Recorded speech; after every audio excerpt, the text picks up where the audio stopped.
রমজান মাসে যদি কেউ তোমার সাথে ঝগড়া করে, কেউ তোমার গালি দেয়, কেউ তোমার মন্দ বলে, ফালিয়াকুল ইন্নী সাইম, ইন্নী সাইম। তুমি শুধু বলতে থাকো, ভাই আমি রোজাদার, ভাই আমি রোজাদার, ভাই আমি রোজাদার। তুমি হাজার বললেও আমি জবাব দেব না, কারণ আমি রোজাদার। রোজাদারের পরিচয় আলাদা, রমজানের কদরই আলাদা, রমজানের কদরই আল্লাহ তাআলা নিজে বলছেন, বান্দা শোনো, আরবি 12টা মাস, 11 মাসের নাম তোমাদের জবানে উচ্চারিত হয়, তোমরা বলো, আরবের বড়কার দেশের মানুষ বলুন, কিন্তু রমজান একটা মাস, যে মাসের নামটা রমজান, এটা আমি আল্লাহ আমার জবান দিয়ে উচ্চারণ করে কোরআনের আয়াত বানিয়ে দিয়েছি। শাহরুর রমাদান, এটা সরাসরি কোরআনের আয়াত। শাহরুর রমাদান, আল্লাহ বলে রমজান মাস, রমজান মাস, রমজান মাস, আল্লাহ বলছে। অতএব আমার কথা একটাই, আমার অনুরোধ, আপনারা আপনাদের বিবিদেরকে, আপনাদের ছেলে মেয়েদেরকে আল্লাহর রাস্তে এই রমজানে বাজারে ছেড়ে দেন। এটা আমার বাপ, আমার কলিজা বলে, আমার দিল বলে, এটা যেন আল্লাহকে চূড়ান্ত ভাবে অপমান, তিরস্কার করে আল্লাহকে। যে মহিলা বাজারে যায় রমজানে, মার্কেটে ঘুরতেছে, লুঙ্গির জন্য, জামার জন্য, প্যান্টের জন্য, জুতার জন্য, শাড়ির জন্য, গহনার জন্য, বিশ্বাস করে ওই মা, ওই বউ, ওই স্ত্রী আল্লাহকে তিরস্কার করে, ঠাট্টা করে। আল্লাহরে বলে, ও আপনি কইছেন রমজান মাসে রহমত দিবেন, মাগফিরাত দিবেন, নাজাত দিবেন, জাহান্নাম থেকে মুক্তি দিবেন, 70 গুণ বেশি নেকি দিবেন, নফলের ফরজ বাড়ায় দিবেন। এটি থন আপনি আপনার কাছে রাখেন, আমার দরকার জুতা, আমার দরকার শাড়ি, আমার দরকার গহনা, আপনি আমার লাগবে। এই হলো নাফরমান মহিলার বক্তব্য। আমার জুতা দরকার, যাতে ফেরেশতা পারে হাসরের মাঠে জুতা দিয়ে ফেলে যাবে, জুতা দিয়ে। তুই মহিলা মনে রাখিস, তোর মালিক বললাম রব্বুল আলামিন তার ফেরেশতা দিয়ে জুতা দিয়ে পিটবে, জুতা দিয়ে, নতুন জুতা দিয়ে। হ্যাঁ, নতুন জুতা দিয়ে তামাশা, আল্লাহর সাথে ঠাট্টা করে। রব্বুল আলামিন বলছে, বান্দা রহমত দিতে আসো, সে বলে লাগবে না। আল্লাহ বলে, বান্দা মাগফিরাত নাও, সে বলে লাগবে না। আমি জুতা কিনতে যাচ্ছি, আমি শাড়ি কিনতে যাচ্ছি, আমি গহনা কিনতে যাচ্ছি। কেন? যদি দরকারি হয় এখন কিনে, এখন কিনে। ঈদের নতুন কালেকশন, ঈদের নতুন কালেকশন, ওই দোকানদাররা ফ্যাশন করে দিলে, গত বছর কাপ এদিক দিয়ে দিছে, এবছর এদিক দিয়ে কাপড় একটা টুকরা বাড়ায় দিছে, ওই যে এটা এবার নতুন আসছে। এই ছাগলা বিচার আর কি? কথা বলেন না কেন? আপনার জুতার মধ্যে হালকা একটা ফিতা লাগাই দিছে, ওই যে এটা এবার নতুন আসছে। বেকুব শুনছি এই নতুনটা দেখি, নাহলে মনে করেন গত বছর জুতা পায়ে কিনতো, এবছর নতুন আসছে জুতা মাথা কিনবে, তাইলে এটা সম্পূর্ণ ভিন্ন হবে, লেটেস্ট আসছে, এটা নতুন আসছে, এবার জুতা মাথা কিনবে, তাইলে একটা দারুণ বই রইল। গত বছর জুতাটা পায়ে কিনছে, এবছরের জুতা কোথায় কিনবে? নতুন কি আসছে বলে?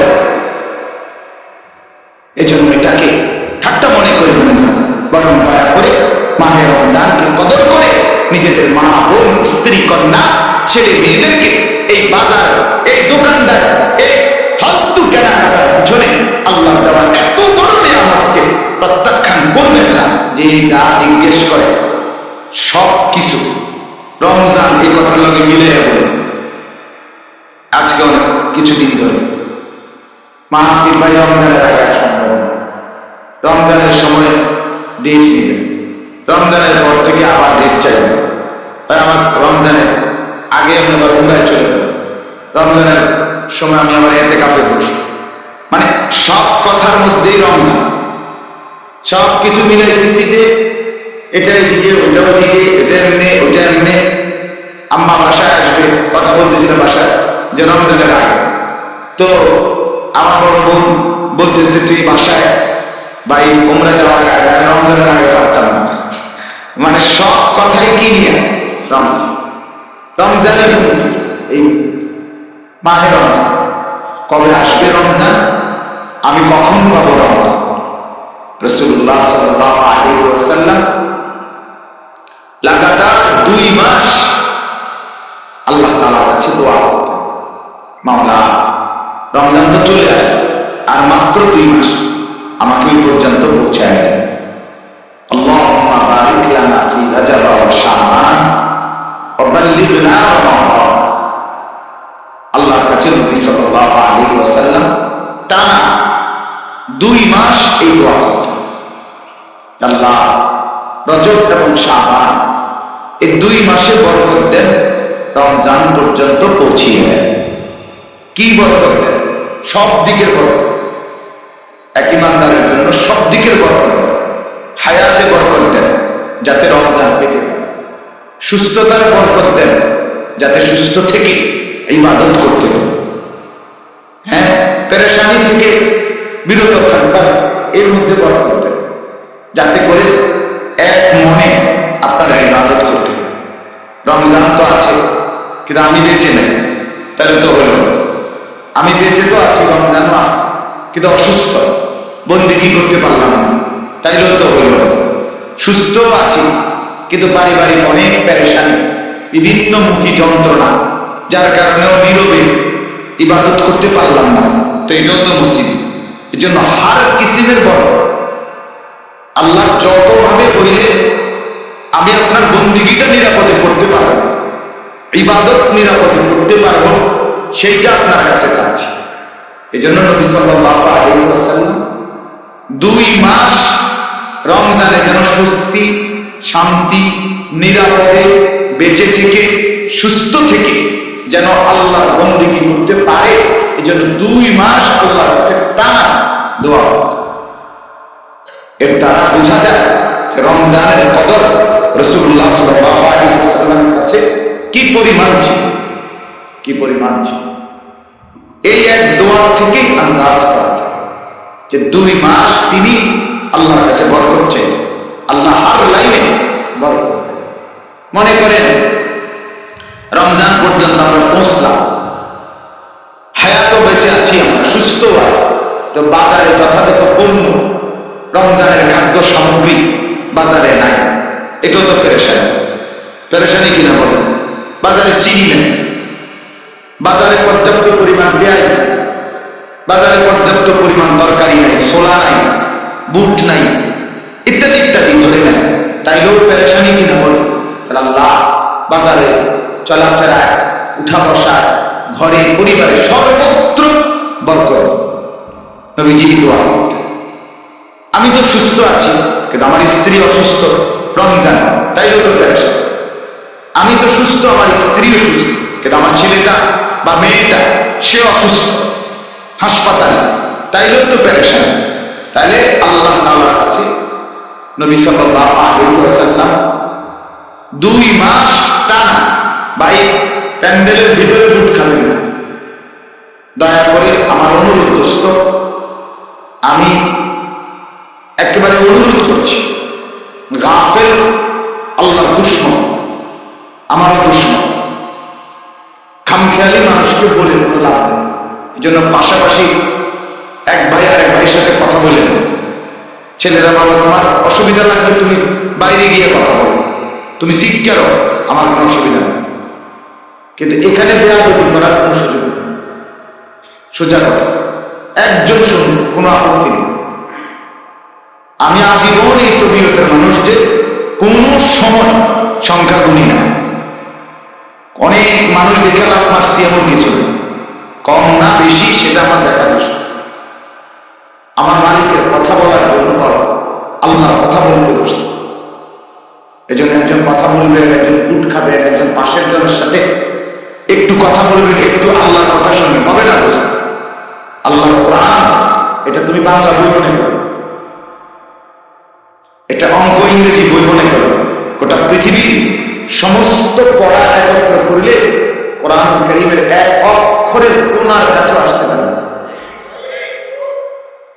কোরআন কারীমের সামনে পৃথিবীর সব, এই বাংলা, অঙ্ক, ইংরেজি, পদার্থ, জীববিজ্ঞান, রসায়ন বিজ্ঞান, উচ্চতর গণিত যা আছে, এগুলো 2 পয়সা মূল্য রাখে না কোরআনের সামনে।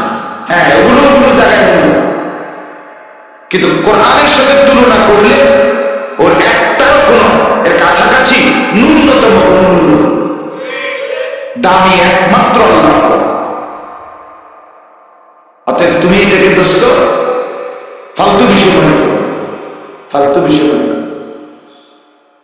গাফেল আল্লাহ দুশ্মন, খামখেয়াল খামখেয়াল। আমার মনে আছে আমি একবার এক ছেলেকে বলছিলাম পড়া কর পারি না, অনেক আগে শিক্ষকতার প্রথম দিকে বললাম পারি না, ওমা পারে না। এরকম ডাকা কি হয়, পারি না। এই যে বিরাট কত বড় বিরাট, এই অসংখ্য ছেলেদের হালাতে কি এরকম করিয়ে যান দেখিয়েছি, রয়েছি আমি দেখিয়েছি, বুঝছেন না কথা? তুমি যে মেয়েটার পিছনে পিছনে হাঁটতেছে, কি হাঁটতেছি আপনারা শুনতে, মানে কথাবার্তার ঢং হইল সে যে মানুষ না জানোয়ার এটাও জানে, খবরও নয়। ব্যবসা মনে দেখলাম নিজেকে খুব বুদ্ধিমান ভাবে, আরে নাফরমান তো বুদ্ধিমান না, নাফরমান বোকা, নাফরমান অপদার্থ, বোকাই। আল্লাহ নবী সাল্লাল্লাহু আলাইহি ওয়াসাল্লাম বলেছেন আল কাইয়িসু মান দানা নাফসাহু, যে নিজের হিসাব করে, ওয়া আমিলা লিমা বা'দাল মাউত, মৃত্যু পরবর্তীর জন্য আমল করে, আল কাইয়িস তাকেই বুদ্ধিমান বলে। আল কাইয়িস সে বুদ্ধি।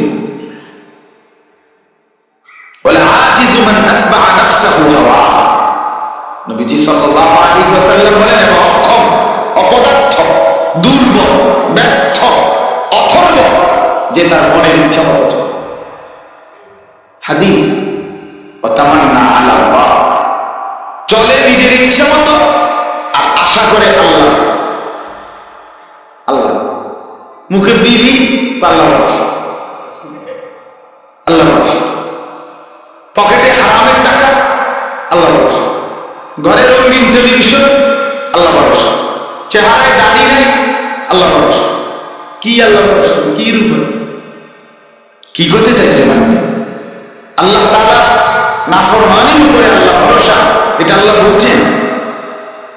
কথা বলেন না কেন? আপনি মিথ্যে বলবেন, আল্লাহ ভরসা। আপনি ওজনে কম দিবেন, আল্লাহ ভরসা। আপনি নাফরমানিতে দূরে থাকবেন, আল্লাহ ভরসা। এটা আল্লাহ বলছেন, এটা রাসূল বলছেন, কোন আলেম বলছেন না। আপনি কেমনে বলছেন এটা আল্লাহ ভরসা? আল্লাহ ভরসা তখন মুমিন গুনাহ ছেড়ে দেয় যখন, মুমিন আর করবে না এই ওয়াদা দেয় যখন, মুমিন লজ্জিত অনুতপ্ত হয়ে মাফ চায় যখন, তো আল্লাহ তাআলা বলে আমি ভরসা, আমার উপর থেকে নিরাশ হইও না, সব মাফ করে দেব। কিন্তু সত্য হলে ছেড়ে দিতে হবে, সত্য হলে আর করবা না, ওয়াদা দিতে হবে। সত্য হলে লজ্জিত হয়ে মাফ চাইতে হবে, মাফ চাইতে হবে। বিড়ি খেতে খেতে আস্তাগফিরুল্লাহ, চা দোকানে বসে টেলিভিশন দেখে, মুখে বিড়ি, আস্তাগফিরুল্লাহ আস্তাগফিরুল্লাহ, ইডিনিও মানুষ দেশটা বুঝি এই চলতে আছে। আস্তাগফিরুল্লাহ, আমনের আস্তাগফিরুল্লাহ উপরে আস্তাগফিরুল্লাহ,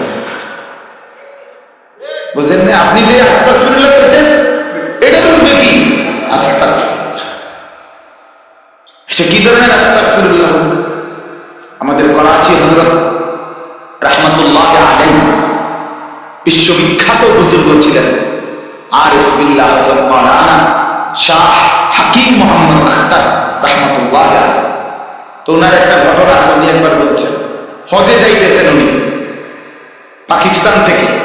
তো ওনার সাথে আরেকজন পাকিস্তানের শেঠ মানে বড় ব্যবসায়ী, পাকিস্তানের বড় একজন ব্যবসায়ী, ধনাঢ্য ব্যক্তি, উনি ওনার সাথে সিটে বসা, একসাথে ওনার সাথেই যাচ্ছেন হজে, ইহরাম করা। তো বিমানের মধ্যে যে মহিলারা থাকে, বিমানবালা, এরা অনেক সুন্দরী হয় এবং এদের কাপড় অর্ধেক কোম্পানি দিচ্ছে, যেটুকু কিনছে সেটা তো তারা করতে আনবো, কথা বুঝলেন? এই জন্য অর্ধেক। হ্যাঁ, তো কোম্পানির হয়তো আরো খরচ আছে, সব মিলাইয়া কাপড়ের বরাদ্দ দূর দিছে 2 ইঞ্চি। তো এই অল্প অল্প কাপড় পরে এরা আপনার এই খেদমত করে, মানে আপনার বিমানের সেবা করে। এই মহিলাগুলো অপরূপ সুন্দরী।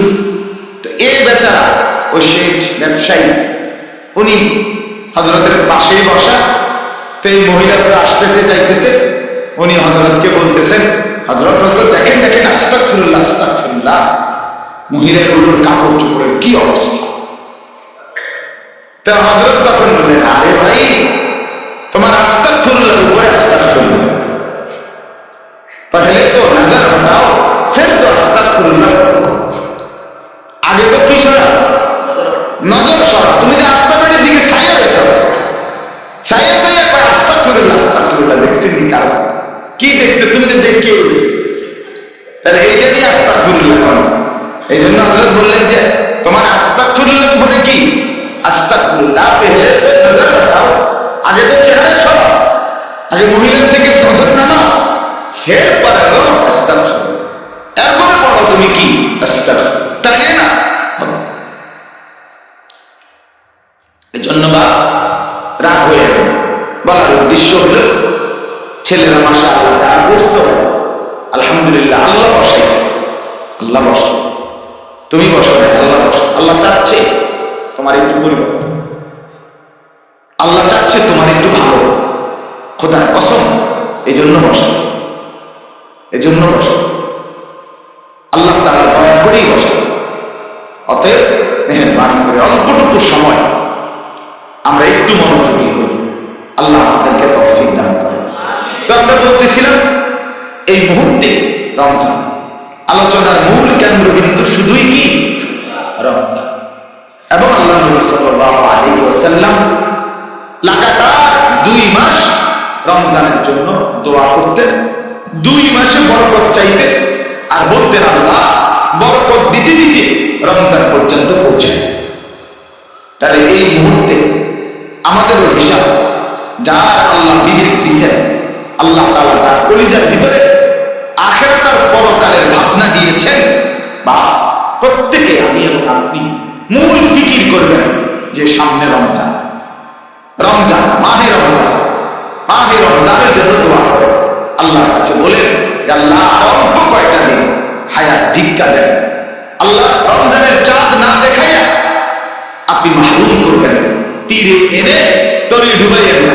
আমরা দেখা যায় রমজান অল্প কয়টা, 1 মাসও না, এই 20-22 দিনের রমজান বাকি, আল্লাহ আপনি এই কয়টা দিন হায়াত দিয়ে রমজানের চাঁদ পর্যন্ত পৌঁছান, রহমত মাগফিরাত আর নাজাত দিয়ে জান্নাতি করে দিন। তাহলে প্রথম আমাদের কাছে এই মুহূর্তের করণীয়, বাকি দিনগুলো রমজানের অপেক্ষায় দোয়া করা, এটা হলো আমাদের ইমানদার হিসাবে এই মুহূর্তের প্রথম কি করণীয়। দ্বিতীয় করণীয় কি? দ্বিতীয় করণীয় হলো কিছু নফল রোজা রাখা।